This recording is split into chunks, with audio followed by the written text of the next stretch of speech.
Ako si Mia, isang simpleng estudyante sa isang pribadong paaralan sa Maynila. Tahimik akong namumuhay, palaging nakasubsub sa libro, at bihirang makipag-usap sa mga kaklase. Ngunit ang tahimik kong mundo ay nagbago nang dumating si Sir Adrian, ang bago naming guro sa literature. Ang kanyang presensya ay tila isang magnet na hindi ko maipaliwanag. Ang kanyang mga mata ay puno ng mga kwento. Ang kanyang tinig ay musika sa aking pandinig. Nagsimula ang lahat sa isang simpleng pagtatanong tungkol sa isang proyekto. Ngunit habang tumatagal, ang mga palitan ng tanong ay nagiging mas personal, mas malalim. Hindi ko maipaliwanag ang kaligayahang nararamdaman tuwing magkausap kami. Ang bawat oras na siya'y nasa harapan ng klase, ang kanyang pananalita ay tila sinadyang para sa akin lamang. Isang araw, pagkatapos ng klase, lumapit siya sa akin. "Mia," ang sabi niya. Ang kanyang mga mata ay tila may lihim na sinasabi. "May oras ka ba? Gusto kong kausapin ka tungkol sa iyong proyekto." Nagulat ako, ngunit pinigilan ko ang aking sarili na magpakita ng labis na kagalakan. Nagkita kami sa maliit na silid-aklatan ng paaralan kung saan kami lang dalawa ang naroon.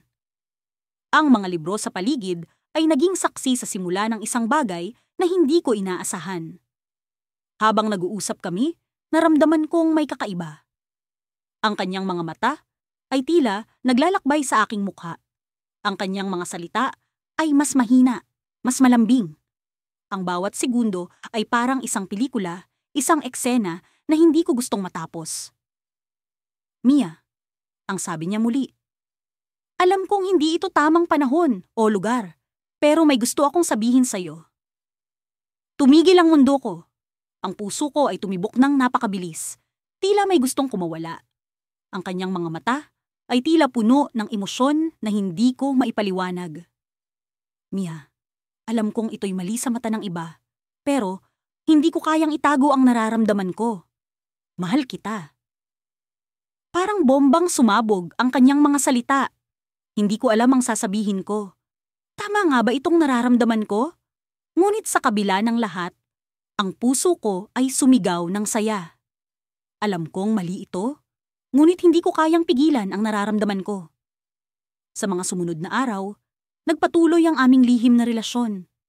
Ang bawat tingin, bawat ngiti, ay puno ng kahulugan, na tanging kami lamang ang nakakaintindi.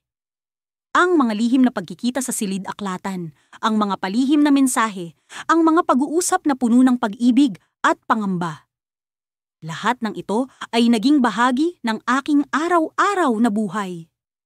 Ngunit ang bawat kwento ng pag-ibig ay may panganib. Isang gabi, habang naglalakad ako pauwi, narinig ko ang usapan ng ilang kaklase. "Narinig mo na ba? Parang may nangyayari kina Mia at Sir Adrian." Ang kanilang mga tinig ay puno ng curiosity. Ang kanilang mga mata ay tila naghahanap ng ebidensya. Nanginig ako sa takot. Paano nila nalaman? Ano ang mangyayari kung kumalat ito sa buong paaralan? Ang aming lihim na kwento ay nagiging delikado. Ang panganib ay lumalapit. At hindi ko alam kung paano ito maitatago pa. Ang gabi ay tila walang hanggan, puno ng pag-aalala at takot. Nang makita ko si Sir Adrian sa susunod na araw, ramdam ko ang tensyon sa pagitan namin. Alam kong kailangan naming pag-usapan ito, ngunit paano ko sasabihin sa kanya ang narinig ko? Lumapit siya sa akin sa isang sulok ng paaralan. Ang kanyang muka ay puno ng alalahanin. "Mia, may narinig ako sa mga estudyante. Mukhang may nakakaalam na tungkol sa atin." Ang sabi niya, ang kanyang tinig ay puno ng takot at pangamba. Paano namin haharapin ang sitwasyong ito? Ang aming lihim na pag-ibig ay nasa panganib. Sa bawat umaga, habang abala ang lahat sa pag-ayos ng mga gamit at pakikipagkwentuhan sa mga kaklase, ako'y may naiibang kasiyahan na hindi ko maipaliwanag. Mula sa labas ng silid-aralan, kita ko si Ginoong Rivera, ang aking guro sa Ingles. Naabala rin sa kanyang mga papel at chalk. Sa bawat ngiti niya'y may lihim na mensahe na para bang sinasabing, magkita tayo mamaya. Nagsimula ito noong nakaraang semestre. Isang simpleng konsultasyon para sa aking sanaysay ang nauwi sa mas malalim na pag-uusap. Hindi ko alam kung paano ito nangyari, ngunit ang bawat pag-uusap namin ay lalong nagiging personal. Hindi ko inaasahan na sa kanyang mga mata, makikita ko ang pag-unawa at pag-aaruga na matagal ko nang hinahanap. Sa tuwing kami nagkikita sa opisina niya pagkatapos ng klase, para akong nasa ibang mundo. Isang mundo kung saan ang oras ay tila humihinto at kami lang dalawa ang naroroon. Sa likod ng mga aklatan at sa ilalim ng mga lumang kisame, natutunan kong pakinggan ang kanyang kwento, ang kanyang mga pangarap, mga takot, at ang kanyang pagmamahal sa pagtuturo. Sa kanya ko rin unang naramdaman ang isang damdamin na hindi ko pa naranasan. Ang damdamin ng pagiging mahalaga. Ngunit hindi lahat ay kasing ganda ng aming mga palihim na sandali. Alam namin ang panganib ng aming relasyon. Isang maling kilos, isang maling salita, at ang lahat ng ito'y guguho. Kaya naman, palihim kaming nagkikita, laging maingat, laging nangangamba. May mga araw na nagtatago kami sa likod ng mga libro sa library o di kaya'y sa isang tahimik na kanto ng campus, siguradong walang ibang makakakita. Isang araw, habang kami nag-uusap sa kanyang opisina, napansin kong tila may bumabagabag sa kanya. May problema ba? Tanong ko. May narinig akong usap-usapan kanina, sagot niya, habang inaayos ang kanyang mga papel. May mga estudyante raw na nakakita sa atin noong isang araw. Pakiramdam ko'y biglang bumagsak ang langit. Ano ang gagawin natin? Tanong ko. Pilit na ikinukubli ang kaba sa aking boses. Mag-iingat tayo. Hanggat maaari, iwasan muna natin ang pagkikita. Ayokong masira ang buhay mo dahil sa akin. Ngunit hindi ko kayang mawala siya. Hindi ko kayang bumalik sa dati kong buhay na puno ng kawalang katiyakan at kalungkutan. Huwag, sabi ko. Kaya natin ito. Magiging maingat tayo. Pumayag siya, ngunit ramdam kong may alinlangan pa rin sa kanyang puso. Sa mga sumunod na araw, naging mas mapagbantay kami. Bawat tingin, bawat sulyap, ay may kasamang takot. Ngunit sa kabila ng lahat, lalong naging matatag ang aming damdamin. Isang gabi, habang naglalakad ako pauwi, napansin kong may sumusunod sa akin. Isang anino na tila ba'y hindi ko maalis-alis. Pagsapit ko sa kanto ng aming kalye, bigla siyang lumapit at bumulong. Alam ko ang tungkol sa inyo ni Ginoong Rivera. Hindi ko nakita ang kanyang mukha dahil sa dilim, ngunit ang boses niya'y tila pamilyar. Sino ka? Tanong ko, pilit na pinapakalma ang sarili. Isang kaibigan. Pero kung ako sa'yo, mag-iingat ako. Maraming matang nagmamasid. Pagkatapos noon, bigla siyang nawala sa kadiliman, iniwan akong naguguluhan at takot. Bumalik ako sa aming bahay na puno ng katanungan at pangamba.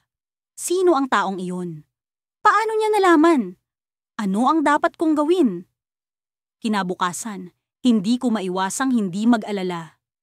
Bawat taong makasalubong ko'y tila may alam sa aming lihim. Hindi ko alam kung paranoia lamang ito o may katotohanan nga ang banta ng estranghero. Pagdating sa klase, hindi ko maiwasang hindi tingnan si Ginoong Rivera. Nakita ko ang kanyang pagod ng ngiti, ngunit sa likod nito'y may namumuong alalahanin. Sa simpleng tinginan namin, alam kong ramdam niya rin ang panganib. Habang nagtuturo siya, biglang bumukas ang pinto. Isang grupo ng mga guro at ilang opisyal ng paaralan ang pumasok, pinangunahan ng aming prinsipal.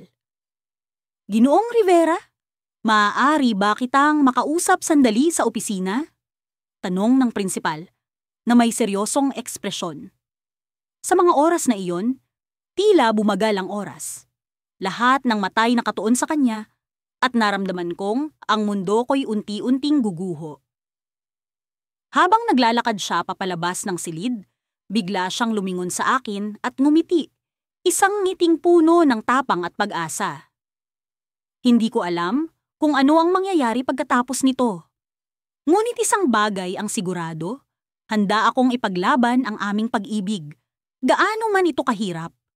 Ngunit paano kung ang kapalit nito'y pagkasira ng lahat ng aming pinaghirapan? Sa paglipas ng mga araw, lalong tumindi ang kaba sa dibdib ko tuwing papasok sa paaralan. Ang bawat oras na magkasama kami ni Sir Adrian ay tila isang laro ng taguan, kung saan ang bawat galaw ay dapat ingatan upang hindi masilayan ng iba. Sa ilalim ng mapanuring mata ng mga kaklase, pilit kong pinananatiling normal ang lahat. Ang mga ngiti, ang mga tanong sa klase, at ang mga pag-uusap sa kanya na puno ng pag-aalala. Isang hapon, habang naglalakad ako sa pasilyo, narinig ko ang mga bulungan ng ilang kaklase sa likod ng isang pinto. Alam mo ba, parang may kakaiba kay Sir Adrian at kay Mia, sabi ng isa. Pinigilan ko ang aking sarili na magulat at nagpatuloy sa paglakad, pilit nilalakasan ng loob. Ngunit sa loob-loob ko, ang mga bulong na iyon ay tila mga espada na unti-unting lumulubog sa aking puso. Pagdating sa silid-aralan, naroon siya, abala sa pagtuturo ng leksyon. Ang kanyang mga mata ay puno ng talino at sinseridad, ngunit sa likod ng mga iyon, alam kong may pag-aalala rin siyang nararamdaman. Hindi ko napigilan ang pag-aalala na baka may makahalata sa amin, na baka may makakita sa amin sa labas ng paaralan, kung saan madalas kaming nagtatagpo. Ganito pala ang pakiramdam ng may lihim na pag-iibigan. Ang bawat araw ay puno ng tensyon at pangamba. Sa pagtatapos ng klase, nagdesisyon akong kausapin si Sir Adrian. Naghintay ako hanggang sa umalis na ang lahat ng mga estudyante. Sir, kailangan nating mag-usap, sabi ko. Ang boses ko ay bahagyang nanginginig. Tumango siya at naglakad kami patungo sa isang bakanting silid na madalas naming ginagawang tagpuan. Mia, alam kong mahirap ito para sa iyo. Simula ni Sir Adrian habang nakaupo kami sa lumang upuan. Ngunit kailangan nating maging maingat. Ang mga bulong-bulungan ay maaaring maging panganib sa ating relasyon. Tumango ako, pinipilit na huwag ipakita ang aking takot. Oo, sir. Napansin ko rin kanina. Ano ang gagawin natin? Hindi ko alam, Mia, sagot niya. Ang kanyang mata ay puno ng lungkot. Ngunit kailangan nating mag-ingat. Sa ngayon, iwasan muna natin ang magtagpo sa labas ng paaralan. Ang kanyang sinabi ay tila isang hampas ng malamig na hangin na nagdala ng kirot sa puso ko. Ngunit alam kong tama siya. Ang bawat pagkikita namin sa labas ay isang panganib, isang posibilidad na matuklasan ang aming lihim. Ngunit sa kabila ng lahat ng ito, hindi ko mapigilan ang nararamdaman ko para sa kanya. Ang kanyang pag-aalaga, ang kanyang kaalaman, at ang kanyang kakayahang makinig sa aking mga problema.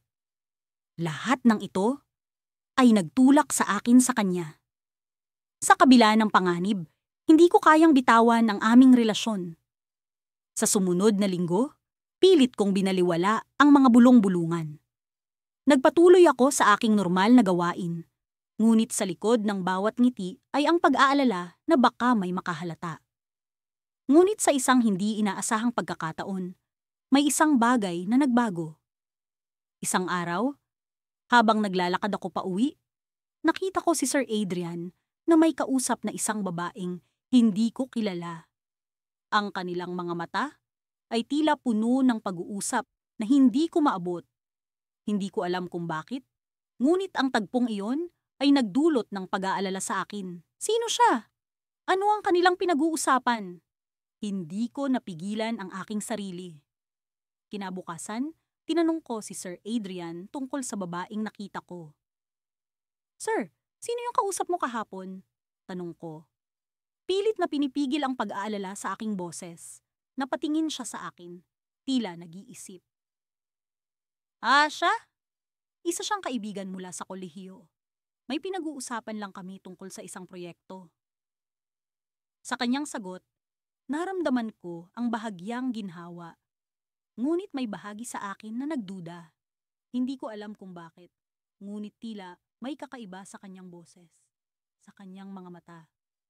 Pinilit kong iwaksi ang pag-aalala, ngunit hindi ito nawala.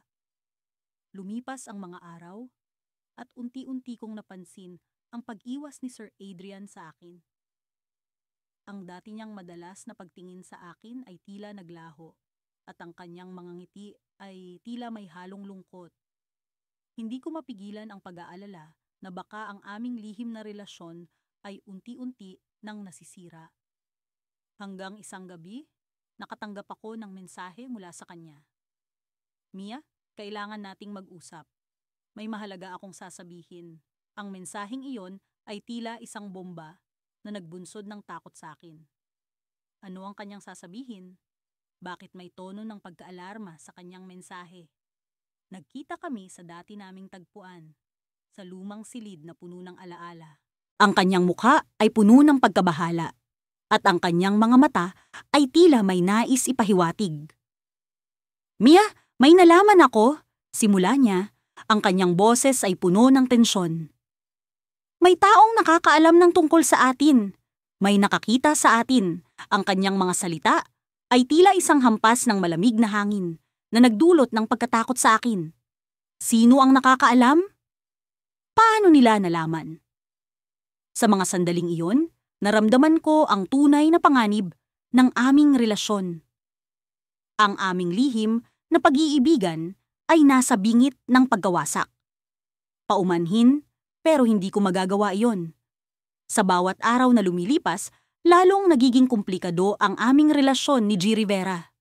Ang bawat klase ay tila isang laro ng titigan, mga ngiting puno ng kahulugan, at mga salitang may tinatagong mensahe.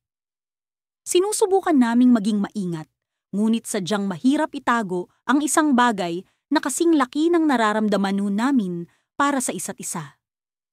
Isang Biyernes ng umaga, habang nakaupo ako sa likod ng klase, napansin kong tila may kakaibang sigla si G. Rivera.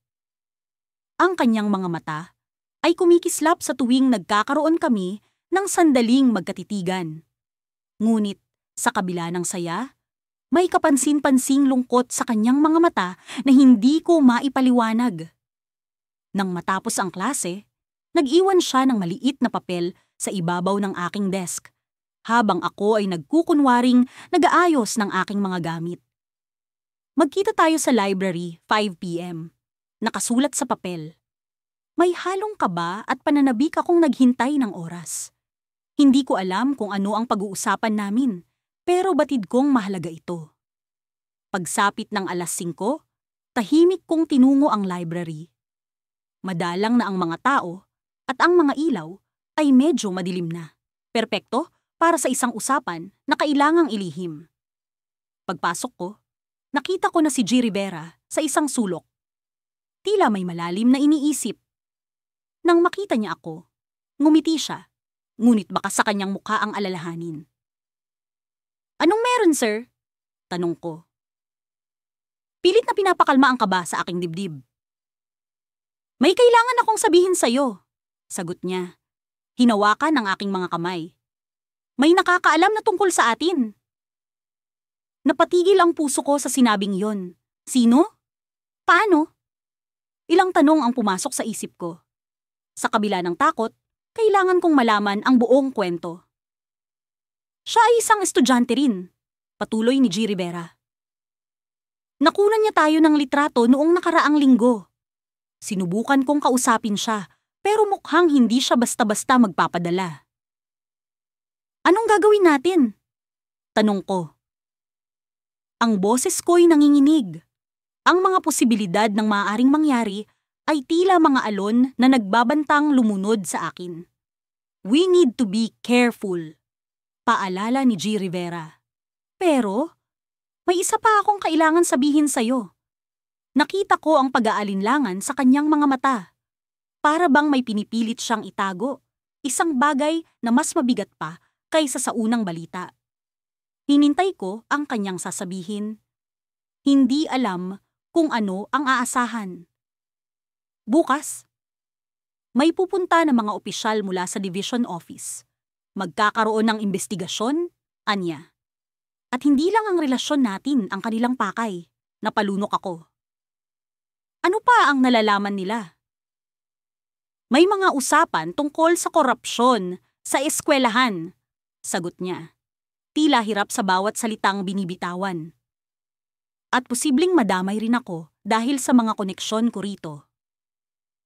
Sa isang iglap, ang aming personal na problema ay tila bahagi lamang ng mas malaking gulo. Hindi ko alam kung paano ko haharapin ang lahat ng ito. Paano kung madamay rin ang aking pamilya? Paano kung hindi ko na makita si G. Rivera kailanman? I can't lose you. Bulong ko. Halos hindi ko na marinig ang sarili ko. Hindi ko alam ang gagawin ko kung mawawala ka sa akin. Hinila niya ako papalapit at niyakap ng mahigpit. Sa kabila ng panganib at kawalang katiyakan, ang yakap na iyon ay tila nagsasaad ng pangakong hindi kami susuko. We'll find a way, sagot niya, puno ng determinasyon ng boses. Kailangan nating maging matalino at maingat. Ngunit bago pa kami makapag-isip ng plano, may narinig kaming mga yabag na papalapit. Agad kaming nag-iwas ng tingin sa isa't isa at nagkunwaring nagbabasa ng mga libro sa mesa. Good evening! Bati ng isang pamilyar na boses. Si Mr. Santos, ang aming guidance counselor. Ngumiti siya, ngunit may halong pagdududa ang kanyang mga mata. Anong ginagawa niyo rito? Naghahanda lang po para sa susunod na exam, sagot ni G. Rivera. Subukang gawing normal ang tono ng boses. Tumango si Mr. Santos, ngunit hindi umalis. Siguraduhin niyong walang makakaistorbo sa inyo, anya, na para bang may ibang ibig sabihin. At sa kanyang pagtalikod, nag-iwan siya ng isang piraso ng papel sa mesa. Nang masiguro naming wala na siya, agad naming tiningnan ng papel. Isang larawan iyon. Isang larawang kuha sa amin ni G. Rivera noong nasa parke kami. Magkasamang naglalakad, walang kamalay-malay na may matang nagmamasid. At sa likod ng larawan, may nakasulat. Alam ko ang totoo. Mag-ingat kayo. Ang mga salita ay tila isang babala na may mas malalim pang mangyayari. At sa sandaling iyon, napagtanto kong ang aming lihim ay hindi na magiging ligtas magpakailanman. Sa lahat ng pagkakataon na kami, nagtama ng tingin ni Sir Adrian, palaging may kuryente sa aking katawan na tila ba nagpaparamdam sa akin ng kakaibang init at kaba. Para bang sa bawat sulyap niya, may lihim kaming sinisigaw na hindi kailanman maririnig ng iba. Hindi ko alam kung paano nagsimula ang lahat.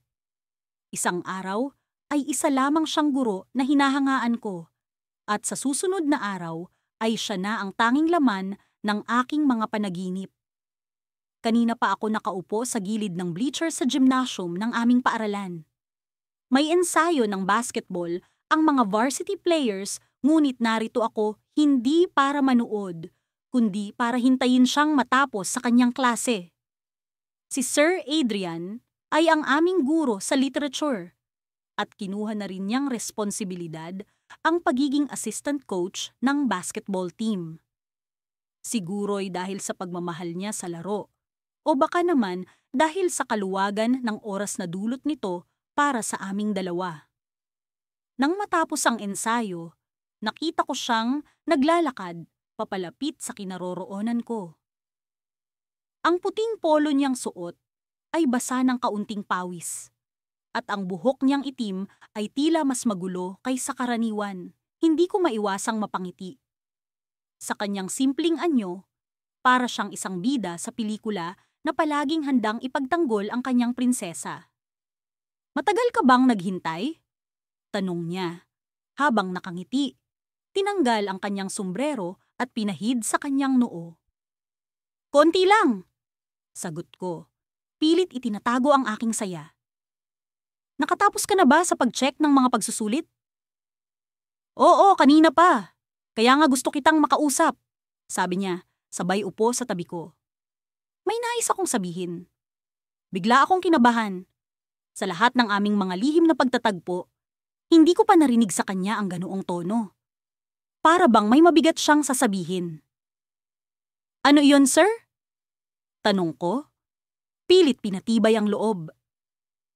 May pagkakataon na kailangan kong umalis ng bansa, sabi niya. At ang mga salitang iyon ay tila mga dagok sa aking dibdib. Inalok ako ng scholarship sa London. 1 taon lang at makakabalik rin ako. Hindi ko alam kung paano tatanggapin ang balitang iyon. 1 taon na walang Sir Adrian? Parang hindi ko yata kakayanin. Ngunit sa halip na ipakita ang aking pag-aalala, pinilit kong ngumiti. Congratulations, sir! Iyon ang pangarap mo, hindi ba? Oo, pero nag-aalangan siya, tila ba may gusto pang idagdag. Ayokong mawala ka sa buhay ko, kahit na sandali lang. Sa mga salitang iyon, agad kong naramdaman ang bigat ng sitwasyon. Ang relasyon namin ay isang lihim na dapat manatili sa dilim. Ngunit paano kung hindi ko na siya makita ng 1 taon? Paano kung sa kanyang pagbabalik, hindi na pareho ang lahat? Hinawakan niya ang kamay ko at sa unang pagkakataon ay naramdaman kong parang isang bomba ang bawat pintig ng aking puso. May plano ako, sabi niya, at may kakaibang kinang sa kanyang mga mata. Gusto kong ipagpatuloy natin ito kahit na nasa malayo ako. Paano? Bulong ko. Halos hindi ko na marinig ang sariling tinig. Magsusulat tayo. Gagamitin na masa natin ang mga sulat para patuloy na mag-usap para hindi tayo magkahiwalay. Sagot niya. At sa kanyang mga mata ay nakita ko ang pag-asa. At kapag bumalik ako, simulan natin ulit kasama ang lahat ng lihim na kwento natin. Naramdaman ko ang luha sa aking mga mata. Hindi ko alam kung dahil sa saya or sa lungkot. Ang sakripisyo at ang pagkakataong iyon ay parehong nakakabahala at nakaka-excite. Pangako ba yan? Tanong ko. Pilit na hinahanap ang katiyakan sa kanyang mga salita. Pangako. Tugon niya. Sabay hila sa akin, papalapit para sa isang yakap. At sa mga sandaling iyon, sa gitna ng malamig na mamaningin na hangin ng gymnasium, naramdaman ko ang init ng kanyang pagmamahal. Ang bawat segundo ay tila isang mahalagang alaalang kailangan kong alagaan habang siya'y wala. Ngunit sa likod ng aking isipan, may isang boses na nagtatanong. Paano kung sa kanyang pagbalik ay may iba nang nagmamay-ari ng kanyang puso? Paano kung ang 1 taon ay magdala ng pagbabago na hindi ko inaasahan? Habang papalabas kami ng gymnasium, magkahawak ang aming kamay, isang hindi kilalang numero ang nag-text sa akin. Binuksan ko ito at binasa ang mensahe. Alam ko ang tungkol sa inyo ni Sir Adrian. Mag-ingat kayo. Natigilan ako at naramdaman ko ang malamig na pawis sa aking noo. Sino ang nakakaalam? At ano ang ibig sabihin ng babala? Lumingon ako kay Sir Adrian na abala sa pag-aayos ng kanyang gamit. Hindi ko alam kung sasabihin ko ba ito sa kanya. Isa lamang akong estudyante na umiibig sa kanyang guro. Ngunit sa pagkakataong ito, alam kong hindi magiging madali ang lahat. Sa likod ng lihim na pag-ibig na ito, may panganib na nagkukubli. Ang tanong ay, paano ko ito haharapin? Noong araw na iyon, tila isang pangkaraniwang umaga lamang sa aming paaralan. Ang mga estudyante nagmamadali sa pagpasok sa kani-kanilang mga silid, habang ang mga guro'y abala sa kani-kanilang pagtuturo. Subalit para sa akin, ang araw na ito'y may kakaibang pakiramdam na hindi ko maipaliwanag. Sa loob ng aming silid-aralan, habang nakikinig ako sa talakayan ni G. Reyes, hindi ko maiwasang mapako ang aking tingin sa kanya.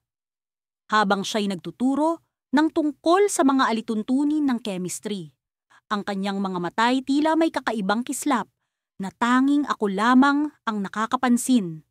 Ang aming lihim na relasyon ay isang bagay na kailangang itago sa lahat ng oras. Ngunit sa mga ganitong sandali, mahirap pigilan ang aking damdamin. Pagkatapos ng klase, nagpa siya akong magtagal sa silid upang makausap siya. Habang ang mga kamag-aral ko'y nag-uunahan palabas, ako'y nanatili sa aking upuan at nagkunwaring may inaayos sa aking bag. Nang sa wakas ay kami na lamang dalawa sa silid, lumapit siya sa akin at ngumiti. "Kailangan mo ba ng tulong, Mia?" tanong niya, na may halong pag-aalala sa kanyang tinig. "Hindi naman po," sagot ko habang pilit na pinipigilan ang aking mga labi na ngumiti. "Gusto ko lang po sanang makausap kayo sandali." Tumango siya at umupo sa tabi ko. Ang kanyang presensya'y nagbibigay sa akin ng kakaibang kapanatagan. "Ano ang kailangan mong pag-usapan?" "Paano kung malaman ng iba ang tungkol sa atin?" tanong ko, puno ng pag-aalala. "Ano ang mangyayari sa atin?" Napabuntong hininga siya at saglit na nag-isip bago sumagot. "Alam mo naman kung gaano kahalaga ang ating sikreto, Mia. Ngunit, handa akong harapin ang mga maaaring mangyari. Basta't kasama kita." Ang kanyang mga salita ay nagbigay sa akin ng lakas ng loob. Ngunit hindi pa rin maalis ang pag-aalala sa aking dibdib. Bago pa man ako makasagot, narinig namin ang biglang pagbukas ng pinto. Pareho kaming napatayo sa gulat. Si Trisha, isa sa mga kaklase ko, ay nakatayo sa may pinto. Ang kanyang mga matay nakatuon sa amin na may halong pagtataka at pagkabigla. "Anong ginagawa ninyo rito?" tanong niya. Ang kanyang boses ay puno ng pagdududa. Agad kong sinagot, "Nagpapatulong lang ako kay G. Reyes sa isang chemistry problem." Ngunit alam kong hindi siya madaling maniniwala. Ang paraan ng kanyang pagtingin sa amin ay tila ba nag-uusisa ng higit pa. "Talaga lang ba?" tanong niya, na may bahid ng pag-aalinlangan. "Oo, Trisha," sagot ni G. Reyes na pinipilit gawing normal ang sitwasyon. Mia ay nagtatanong lang tungkol sa mga na-miss niyang lectures. Bahagyang tumango si Trisha, ngunit hindi pa rin nawawala ang kanyang pagdududa. "Sige, mauuna na ako. Mag-iingat kayo," sabi niya bago tuluyang lumabas ng silid. Naiwan kaming dalawa na tahimik at nag-aalala. "Kailangan nating maging mas maingat," bulong ni G. Reyes habang inaayos ang kanyang mga gamit. "Oo," sagot ko. Ngunit hindi ko mapigilan ang kaba sa aking dibdib. Ano nga kaya ang mangyayari kung malaman ng iba ang aming sikreto? Habang pauwi ako, iniisip ko pa rin ang nangyari kanina. Paano kung magsalita si Trisha? Paano kung malaman ng buong paaralan? Ang mga tanong na ito'y bumabagabag sa akin at hindi ko maiwasang mag-alala para sa amin ni G. Reyes. Kinagabihan, habang ako'y nag-aaral sa aking kwarto, isang mensahe ang natanggap ko mula sa isang hindi kilalang numero. Kinabahan ako habang binubuksan ito. "Alam ko ang tungkol sa inyo ni G. Reyes. Mag-ingat ka." Halos mahulog ang telepono ko sa gulat. Sino ang nag-send nito? At paano niya nalaman? Ang mga tanong na ito'y nagpatibok ng mabilis sa aking puso. Nag-iisa lamang ako sa aking kwarto. Ngunit pakiramdam ko'y may mga matang nagmamasid sa akin. Muli kong tiningnan ang mensahe, umaasa na sana'y isa lamang itong biro. Ngunit alam kong hindi ganoon kasimple ang lahat. May nakakaalam sa aming lihim, at hindi ko alam kung ano ang kanilang plano. Sa mga sandaling iyon, napagtanto ko na ang aming relasyon ay nasa panganib. Hindi ko alam kung paano ko haharapin ang sitwasyon, ngunit alam ko na kailangan kong magdesisyon bago pa man lumala ang lahat. Ang aming lihim ay isang bomba na anumang oras ay pwedeng sumabog. At sa ngayon, hindi ko alam kung paano ko ito mapipigilan. Sa kabila ng tila ordinaryong araw sa paaralan, ang aking damdamin ay tila isang bulkan na nagbabantang sumabog. Ang bawat hakbang ko patungo sa silid-aralan ni G. Rivera, ang aming guro sa panitikan, ay puno ng halong kaba at pananabik.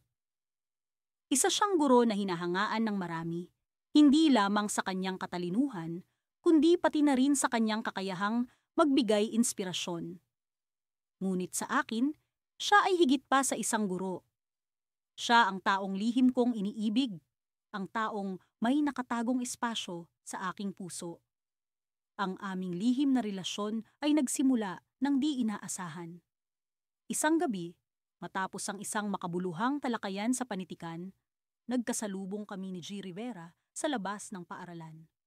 Sa ilalim ng mga bituin, nagkaroon kami ng pagkakataong makapag-usap ng mas malalim.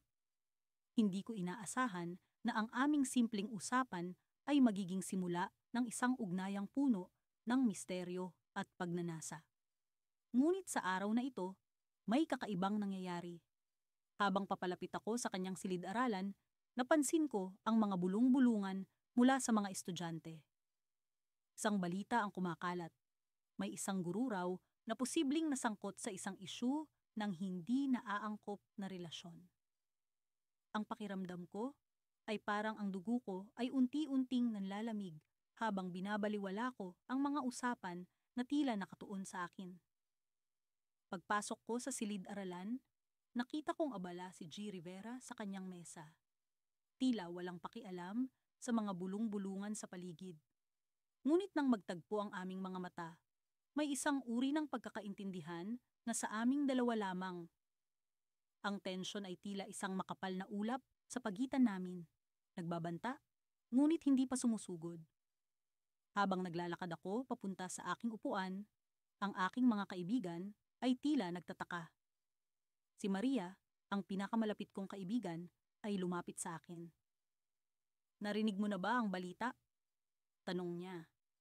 Puno ng pag-aalala sa kanyang tinig. "Hindi ko alam kung ano ang tinutukoy mo," sagot ko, pilit na pinapanatili ang kalmadong anyo. Ngunit sa loob-loob ko, ang kaba ay parang isang tambol na walang tigil sa pagtugtog. Hindi ko alam kung paano ko itatago ang aming lihim pa sa mas matagal na panahon. Mahirap magsinungaling, lalo na sa mga taong malapit sa'yo. At sa bawat araw na lumilipas, ang aming ugnayan ni G. Rivera ay tila isang bombang nag-aantay ng tamang oras upang sumabog. Sa gitna ng klase, nagpatuloy si G. Rivera sa kanyang lecture, tila walang nangyayari. Ngunit sa bawat paglipas ng oras, ang hindi maipaliwanag na kaba sa aking dibdib ay lalong lumalalim. Nais kong lumapit sa kanya, magtanong kung ano ang tunay na nagaganap. Ngunit paano? Paano kung ang aming lihim ay tuluyan ng mabunyag? Pagkatapos ng klase, nagdesisyon akong manatili sandali sa silid-aralan. Nagkunwari akong may kailangang tapusin sa aking notebook, habang ang aking mga kaklase ay unti-unting lumabas. Nang kami na lang dalawa ni G. Rivera ang natira, lumapit siya sa akin. Ang kanyang mga mata ay puno ng pag-aalala. "Kailangan nating mag-usap," sabi niya. Ang kanyang tinig ay puno ng tensyon. Tumango ako. Ramdam ang bigat ng sitwasyon. Alam kong ito na ang oras upang harapin ang katotohanan. "Pumunta ka sa silid-aklatan mamaya," dagdag niya. "Mayroon akong kailangang sabihin sa'yo." Habang lumalakad ako palabas ng silid-aralan, ang puso ko ay tila naglalakad sa manipis na yelo. Alam kong ang pag-uusap na ito ay maaaring magdala sa amin sa isang direksyon na hindi na namin maibabalik. Ngunit kailangan kong malaman ang totoo. Kahit pa ang katotohanan ay nagbabanta sa aming lihim na relasyon. Sa silid-aklatan, sinubukan kong mag-focus sa aking libro. Ngunit ang aking isipan ay patuloy na naglalakbay sa kung ano ang maaaring mangyari. Ano ang sasabihin ni G. Rivera? Ano ang iniisip niya tungkol sa mga bulong-bulungan sa paaralan? Makalipas ang ilang oras, dumating si G. Rivera. Ang kanyang presensya ay nagdala ng isang uri ng kapanatagan, ngunit kasabay nito ay ang takot na bumalot sa akin. May nagtangkang magbunyag sa atin, sabi niya. Ang kanyang tinig ay puno ng lungkot. Ang sinabi niya ay tila isang pagbulusok. Hindi ko alam kung paano ako magre-react. Sino ang maaaring gumawa nito? At bakit? Bakit? Tanong ko. Ang aking tinig ay puno ng pag-aalala. Paano nila nalaman? Tumitig siya sa akin at sa kanyang mga mata ay naroon ang isang pahiwatig ng isang bagay na maaaring mas malalim pa. Mayroon akong suspetsa, sagot niya. Ngunit bago pa man niya maipaliwanag ito, isang pamilyar na boses ang biglang sumingit mula sa likuran. Estudyante ka. Hindi mo dapat ginagawa ito, sabi ni Maria, ang aking pinakamalapit na kaibigan, habang nakatayo sa pinto ng silid-aklatan. Bilang isang cliffhanger, ang kanyang presensya ay nagdulot ng isang alon ng pagkalito at takot. Alam niyang may nangyayari at sa kanyang mga mata ay naroon ang damdaming hindi ko maipaliwanag. Ang aming lihim ay nasa bingit ng pagkakabunyag. Sa loob ng aking silid-aralan, ang mga tunog ng mga bolpen na nagsusulat sa papel ay tila musika sa aking pandinig. Ngunit sa kabila ng tila normal na eksena, ang puso ko'y di mapakali. Alam kong kailangan ko ng magpasya. Ang aming lihim na relasyon ni G. Alvaro ay patuloy na lumalalim at sa kabila ng mga sandaling punong-puno ng saya at kilig, hindi ko maiaalis ang takot na baka ito'y matuklasan ng iba. Minsan, habang kami ni G. Alvaro ay nagkikita sa library pagkatapos ng klase, hindi ko maiwasang mangarap ng isang mundo kung saan malaya kaming magpakita ng aming pagmamahalan. Ngunit alam namin pareho na ang mundo namin ay puno ng mga mata at tainga na palaging nagmamasid. Sa bawat pagkikita namin, lagi kong iniisip kung ito na ba ang huling pagkakataong magkasama kami nang walang pangamba. Isang gabi, nagdesisyon akong kausapin siya tungkol sa aking nararamdaman. Paano kung malaman nila? Tanong ko habang nakaupo kami sa isang sulok ng library. Ang kanyang mga mata ay tila nabalot ng pag-aalala, ngunit nananatiling kalmado. Alam mo, hindi ko rin ito alam, sagot niya. Ngunit sa ngayon, mahalaga sa akin na ipaglaban ang kung ano ang meron tayo.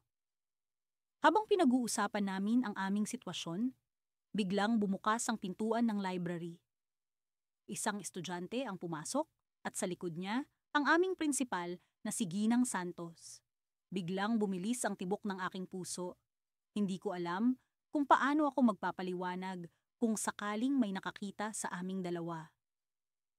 Magandang gabi, G. Alvaro, bati ni Ginang Santos, na may nakangiting labi, ngunit tila may kapilyuhan sa likod ng kanyang mga mata. Anong ginagawa mo rito sa mga oras na ito? Tanong niya, na para bang sinusubok ang guro. Sa kabila ng tensyon, si G. Alvaro ay nanatiling kalmado. Nagbabantay lang po sa aking estudyante na nagre-review para sa kanyang exam, sagot niya.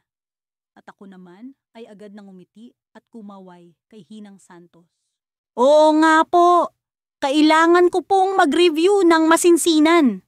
Pagsang-ayon ko, kahit na alam kong hindi ito ang tunay na dahilan ng aming pagiging magkasama.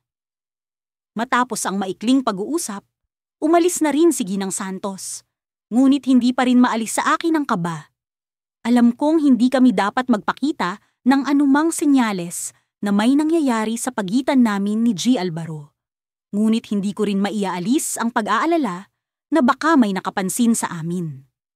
Pag-alis ni Ginang Santos, bumalik kami sa aming pag-uusap. Kailangan natin itong itigil, sabi ko, na may halong takot at pag-aalinlangan. Ngunit si G. Alvaro ay nagkaroon ng ibang pananaw. Bakit natin kailangang bitawan ang isang bagay na napakahalaga sa atin?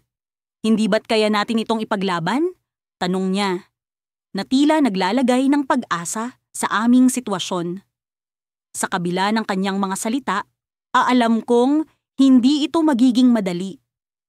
Ang takot na baka masira ang aming mga pangarap dahil sa aming lihim ay palaging nasa aking isipan. Ngunit sa kabila nito, hindi ko rin kayang bitawan ang kasiyahang naidudulot ni Gaalvaro sa aking buhay. Sa bawat sandaling magkasama kami, pakiramdam ko ay buo at kumpleto ako. Habang nag-uusap kami, biglang tumunog ang aking cellphone. Isang mensahe mula sa isang hindi kilalang numero ang aking natanggap. Alam ko ang tungkol sa inyo ni G. Alvaro. Magkita tayo bukas sa likod ng paaralan. Nakasaad sa mensahe. Bigla kong naramdaman ang lamig sa aking katawan at agad kong ipinakita kay G. Alvaro ang mensahe. Hindi ko alam kung paano ko haharapin ang sitwasyon. Sino ang nagpadala ng mensahe? Ano ang gusto niyang mangyari? At higit sa lahat, paano ko maipagtatanggol ang aming relasyon? Habang nag-uusap kami ni G. Alvaro, hindi ko maiwasang magtanong sa aking sarili. Paano kung ito na ang simula ng katapusan ng aming lihim na pagmamahalan? Sa kabila ng takot, alam kong kailangan naming harapin ito ng magkasama. Habang papalapit ang umaga, ang aking isip ay puno ng iba't ibang senaryo. Hindi ko alam kung ano ang mangyayari sa aming pagkikita. Ngunit sa kabila ng lahat, alam kong hindi ko kayang mawala si G. Alvaro sa aking buhay. Sa likod ng paaralan, habang papalapit ako sa oras ng aming pagkikita, ramdam ko ang kabog ng aking dibdib. Sa bawat hakbang, ang takot at pag-aalala ay tila pumipigil sa akin. Ngunit sa kabila ng lahat, alam kong kailangan kong harapin ang sitwasyon. Pagdating ko sa likod ng paaralan, isang pamilyar na mukha ang aking nakita. Si Ginang Santos, ang prinsipal namin. Ang kanyang mga mata ay tila may lihim na alam na ako'y hindi pa handa. Ikinagagalak kitang makausap. Ngunit meron akong mahalagang sasabihin, sabi niya, na may halong kapilyuhan sa kanyang tinig. Sa sandaling iyon, alam kong hindi ko na maitatago ang aming lihim. Ngunit sa kabila ng takot, isang bahagi ng aking sarili ang nagsasabi na ito na ang pagkakataon para ipaglaban ang aming pagmamahalan. Paano ko haharapin ang sitwasyong ito? Ano ang ibig sabihin ni Ginang Santos? Ito ang mga tanong na bumabalot sa aking isipan, at ang sagot ay tila isang misteryo na hindi ko pa natutuklasan. Sa paglipas ng mga araw, unti-unti kong nararamdaman ang pagbigat ng sitwasyon. Ang pagtatago ng aming relasyon ay parang pagdadala ng malaking bato na unti-unting lumalaki sa bawat araw na lumilipas. Alam kong delikado ang aming ginagawa, ngunit ang puso ko'y tila bingi sa boses ng katwiran. Si Sir Adrian, ang guro kong iniibig, ay isang tao na hindi ko kailanman inakala na makakaagaw ng aking pansin. Ngunit heto ako, naglalakbay sa landas na puno ng hiwaga at panganib. Isang gabi, sa gitna ng aking pag-aaral para sa nalalapit na pagsusulit, nakatanggap ako ng mensahe mula kay Sir Adrian. Kailangan kitang makita, sabi niya. May kung anong kaba ang pumukaw sa aking puso. Isang tawag na hindi ko kayang tanggihan kahit alam kong mali. Agad kong sinagot ang kanyang mensahe at nagkasundo kaming magkita sa isang lugar na madalas naming puntahan. Ang malapit na coffee shop na halos hindi dinarayo ng mga estudyante. Habang papalapit ako sa coffee shop, naramdaman ko ang malamig na hangin ng gabi na tila may dalang babala. Pagkapasok ko, nakita ko si Sir Adrian. Nakaupo sa isang sulok, may hawak na tasa ng kape. Agad kong napansin ang seryosong ekspresyon sa kanyang mukha. Anong nangyari? Tanong ko habang umupo sa harap niya. Sophie, may kailangan kang malaman, sagot niya, halatang nag-aalala. May mga usap-usapan sa faculty. May nakakita raw sa atin noong huling beses tayong nagkita sa labas ng campus. Biglang bumilis ang tibok ng aking puso. Ano? Paano? Tanong ko, halos hindi makapaniwala. Ang lihim naming relasyon ay tila isang bomba na handang sumabog anumang oras. Hindi ba't naging maingat tayo? Oo, pero Kahit gaano pa tayo kaingat, laging may pagkakataong may makakita. Sabi niya, halatang na-stress. Kailangan nating mag-ingat lalo, Sophie. Hindi ko alam kung sino ang nagkalat ng balita. Pero, kailangan nating umaksyon. Anong gagawin natin? Tanong ko, puno ng pag-aalala. Sa kabila ng aming sitwasyon, hindi ko maikakaila ang pagmamahal ko kay Sir Adrian. Hindi ko kayang mawala siya sa akin. Ngunit alam kong kailangang may gawin kami upang maprotektahan ang aming mga sarili. Siguro, kailangan muna nating maglaylo. Iwasan muna natin ang pagkikita sa labas ng campus. Suhestyon niya. Ngunit nararamdaman ko ang sakit sa kanyang boses. Alam kong mahirap para sa kanya. Tulad ng kung paano ito mahirap para sa akin. Kung iyon ang kailangan, handa akong ang gawin. Sagot ko, kahit labag sa kalooban ko. Ngunit sa kabila ng lahat, alam kong ito ang tamang desisyon para sa ngayon.